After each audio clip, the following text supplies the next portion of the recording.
肖战本身是一个优秀的艺人，在出演《陈情令》后更是彻底走红。然而，在他成名的同时，却出现了这么一群抵制者。小编认为，肖战的呼吁并没有错，或许粉丝有经济能力上的不同，但相对来说，他能面对所有人民，他去做了一个偶像的带头作用。而抵制者呢？请问他们除了抵制，还做了什么？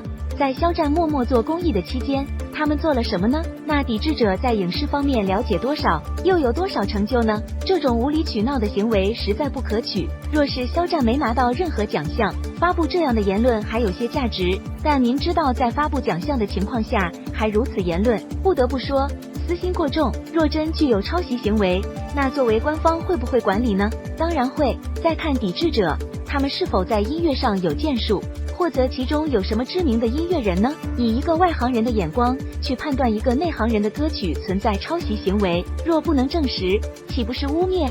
他们曾在各大平台协助肖战的情况下，发动网络暴力，使得各大平台陷入一场左右为难的境地。不知这样影响经济发展的行为，谁来负责？如今掀起地摊潮流是为了发展经济，那这股抵制者潮流又做了什么呢？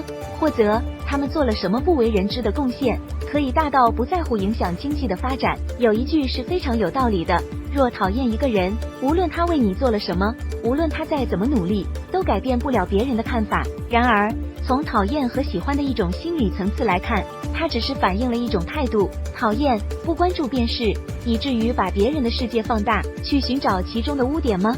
肖战本人也在最近的访谈节目中提到，自己曾在未出名时在发表过一些不恰当的言论，当然那个时候他还没进入娱乐圈，并且他也在这件事上公开道歉。当年的肖战尚且为路人，与如今的我们又有什么不同呢？